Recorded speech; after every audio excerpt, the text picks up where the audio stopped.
এটা কি বলেন তো? সংসদ না, এটা পার্লামেন্ট না? এখান থেকে আইন পাশ করা সম্ভব না? যে আইনটা পাশ করলে এটা কি পাশ হবে না? বলেন বলেন, এটাই তো সংসদ ভবন। আসল সংসদ ভবন তো এইটাই। মুহাম্মদ সাল্লাল্লাহু আলাইহি ওয়াসাল্লাম তিনি সংসদ চালাইছেন মসজিদ থেকে। আজকে ঢাকায় যাওয়া লাগে সংসদ চালানোর জন্য। যেদিন দেখবেন ইমাম সাহেবেরা সংসদের মতন বিচার করতেছে, সংসদে যেভাবে বিচার হয়, আইন পাশ হয়, যেদিন দেখতে পারবেন সেদিন থেকে নাকের মধ্যে সুখের আওয়াজ গ্রহণ করতে সামনে সবাই অ্যাক্টিভ থাকেন হবে। সংসদে কোরআন যাক সবাই চান না? হ্যাঁ, যাই আসেন আসো, সংসদে কোরআনটা নিয়ে যাই আসেন আসো। আমার একটাই কথা, কে আসেন আসো, সমস্যা নেই, রাষ্ট্র চলবে কোরআন দিয়ে। ইয়াউমুল জুমআ ফাসআউ ইলা যিকরিল্লাহি ওয়া দারুল বাইআ। জুমার সালাতের আযান হয়ে যাওয়ার সঙ্গে সঙ্গে মসজিদের দিকে, জিকির দিকে ধাবিত হও। কার কথা এটা বলেন? জোরে কোন? আচ্ছা, যারা আসবেন না, যে পরিবার থেকে আসবে না, সেই পরিবারের দাওয়াত গ্রহণ করব না আমি নিজেই। আমাকে দাওয়াত করবেন না, ক্লিয়ার? যে পরিবার থেকে, যে ঘর থেকে, যে বাড়ি থেকে মসজিদে নামাজ পড়তে আসবে না, সেই বাড়ি থেকে আমাকে খবরদার দাওয়াত করবেন না। দাওয়াত করলেও আমি যাব না, ক্লিয়ার? রাগ করলেন কেউ? করেন, রাগ করেন, সমস্যা নেই। তার কারণ এইভাবে চাবত না ফেলাইলে আপনারা ঠিক হবেন না। কেউ বলে যাই আজকে আপনাদেরকে খুব সতর্ক, খুব সতর্ক।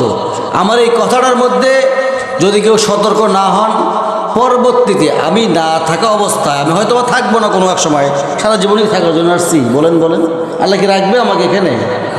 আমার পরবর্তীতে যিনি এখানে নেতৃত্ব দেওয়ার জন্য আসবে, আমি তাকে বারণ করব,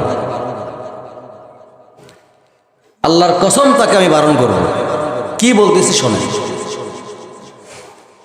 আপনাদের এই মসজিদের মধ্যে সমাজ, যেটা সমাজ বলা হয় না, সমাজ বলা না এটাকে, সমাজ কয়টা ঘর বলেন তো? একজন ভাই বলেন কয়টা ঘর? এত বেশি, এত বেশি। যাই হোক, পুরাতন মসজিদ ভেঙে ভেঙে অনেক দূর চলে গেছে। আমি যে কথাটা বলতে চাচ্ছি, কেউ মাইন্ড করলেও করতে পারেন, না করলেও না করতে পারেন, রাগ করলেও করতে পারেন, না করলেও করতে পারেন, আপনাদের ব্যক্তিগত বিষয় এটা। মানুষ আসছে কয়জন? সবাই আসছে? আচ্ছা, এখন আপনি বলতে পারেন, হুজুর সবাই তো বাইরে থাকে, তার বাড়িতে গিয়ে তার সন্তান নাই? আছে না নাই? আছে না নেই বলেন? অবশ্যই আছে। তার সন্তানকে পাঠিয়ে দেন, হিসেব করে দেখেন পার হয়ে যাবে ইনশাআল্লাহ। আর এখানে এখন খিচুড়ি দেওয়া শুরু করেন, বারান্দা তো জায়গা হবে না, ঠিক কি না? আজকের পর থেকে, এটা আমার ঘোষণাই করি না, 5 ওয়াক্ত তো দূরে করে 1 ওয়াক্তই করি না। যদি প্রশ্ন করি আমি, আজ ফজর পড়ছেন কয়জন, 2-1জনের হাত উঠবে, জিজ্ঞেস করলাম না, শরম করব। আমার বন্ধুগণ, যে আল্লাহ রাব্বুল আলামিন বিশ্বনবী মানবতার মহান শিক্ষক রাসূল করিম সাল্লাল্লাহু আলাইহি ওয়াসাল্লামকে এতটা সম্বোধন করলেন, সেই রাসূলকে অনুসরণ করার দরকার আছে না নাই? জোরে কোন, আরো জোরে। কয়জনে করবেন? কই অনুসরণ তো করি না। আল্লাহ সত্য জড়িয়ে দিয়েছেন, লাকাদ কানা লাকুম ফি রাসূলিল্লাহি উসওয়াতুন হাসানা। আমি আল্লাহ রাব্বুল আলামিন উত্তম আদর্শ হিসেবে রেখে দিয়েছি মুহাম্মদ সাল্লাল্লাহু আলাইহি ওয়াসাল্লামকে। তার মাঝে তাকে যদি তোমরা অনুসরণ করো, তাকে যদি তোমরা অনুসরণ করো, পৃথিবীর মধ্যে তোমার আর কোনো টেনশন নাই। তা না করে আমরা অনেক নেতার অনুসরণ করি না। নেতা কেটা বলেন ভাই? কথা না বলে আমি কথা বলবো না। নেতা কে? আমার একমাত্র আদর্শ নেতাকে, নেতা আল্লাহ না, আল্লাহ হচ্ছেন অভিভাবক। মুহাম্মদ সাল্লাল্লাহু আলাইহি ওয়াসাল্লাম হলেন আমার একমাত্র আদর্শ নেতা। তা না করে কিছু নেতা আছে, এদের পিছনে ছইটা আল্লাহকে অসন্তুষ্টি করা হয়।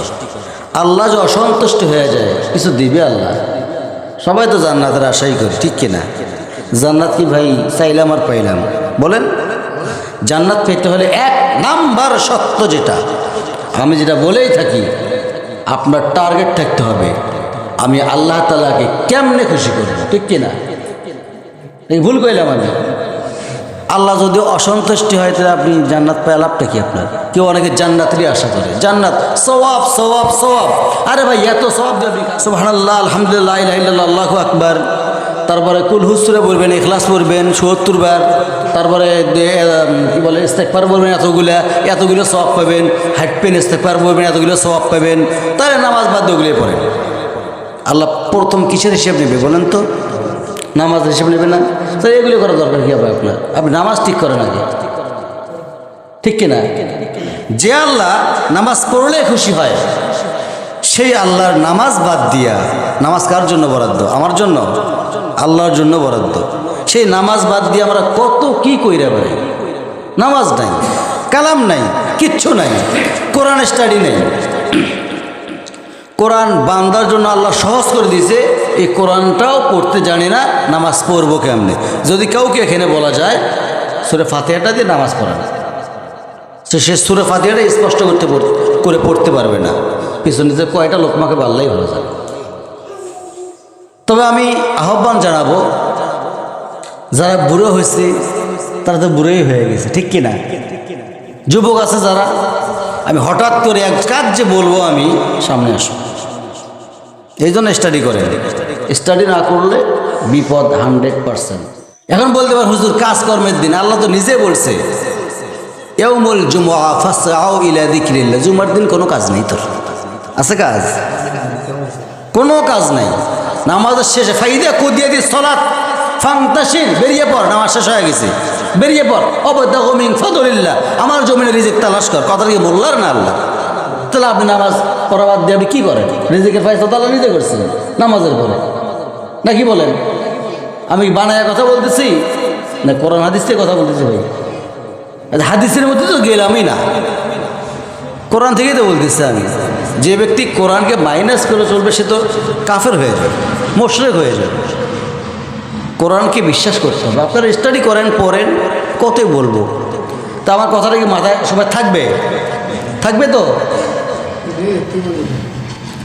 এই মসজিদ পর্যন্ত থাকলেই হবে না, এই কথাগুলো ঘরে ঘরে পৌঁছায় দেন, দয়া করে ঘরে ঘরে পৌঁছায় দেন।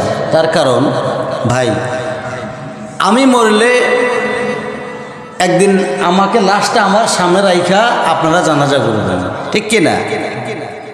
আপনি মরলে আমি আপনাকে সামনে রাইখা জানাজা করব, এটাই তো নিয়ম। তা আপনি আসল জায়গাতে না আসলে শিখবেন কি?